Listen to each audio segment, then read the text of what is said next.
The government has allocated £200 million to replace unsafe cladding like that used on Grenfell Tower on more than 150 private tower blocks in England. Ministers had previously told building owners to pay, but say the work isn't being carried out quickly enough.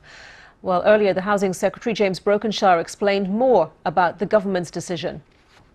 Ultimately, it's about dealing with these exceptional issues of public safety, about this particular material that's been used on a number of private buildings and seeing that this is removed quickly. Now, the pace of change has not been fast enough. Many developers have done the right thing, have stepped in, and we expect them to maintain those commitments and how they've done so. But ultimately, what's been driving me is that sense of public safety and indeed the interests of those living in those buildings, caught up in a situation that they didn't know about, that they didn't expect, and therefore it is that need to get on, make progress, and really see that change is happening. People are safe, feel safe within those buildings and can do so. The Housing Secretary, well, our correspondent Sarah Campbell explained a short while ago more about the government's decision.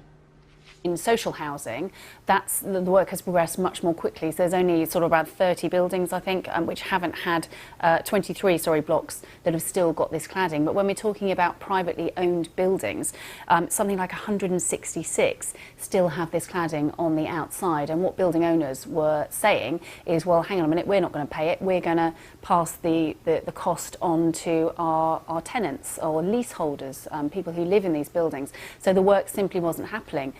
So you've got tenants and leaseholders who are currently doing things like having to pay for fire wardens to go around their buildings.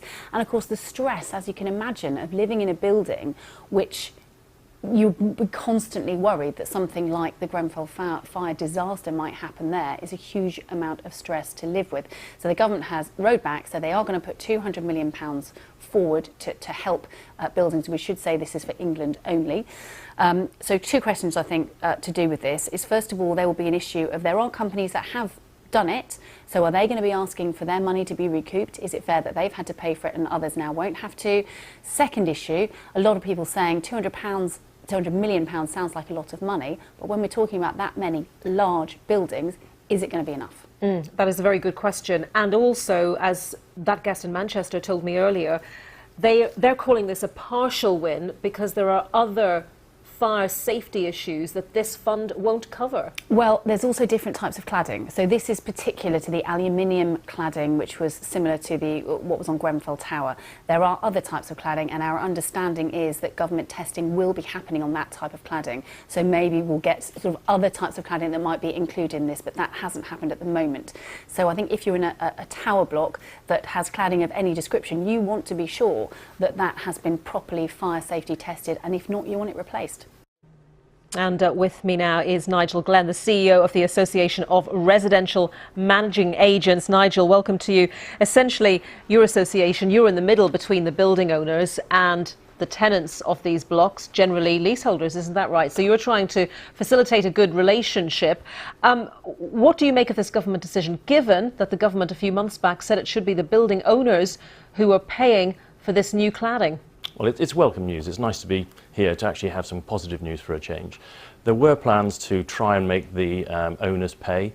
There was quite a lot of work that was done behind the scenes, but that's happening too slowly. So the government, I believe, has rightly now stepped in and said they'll provide funding. Whether it's the right amount, that's a question to be asked. You say the government has rightly stepped in, but many people would argue that it's the building owners who should have stepped up and paid for that work and not delayed any ability to get on with that work.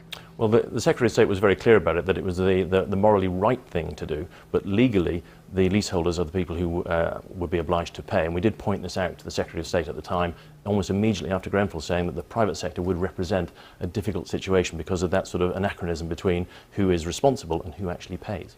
So you think it's right that the taxpayer ultimately should fund this bill, although, as you say, you don't know if this amount of 200 million is going to be enough?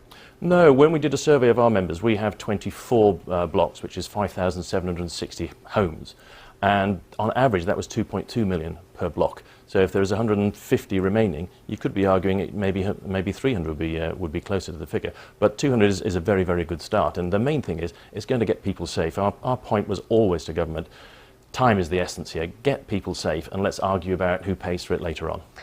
We've heard about concerns that although clearly this money is designed to cover the type of cladding that was involved in the Grenfell Tower fire, this aluminium composite material, it doesn't cover other types of cladding about which there may be concerns, and other issues, for example, whether fire breaks in buildings are up to standard.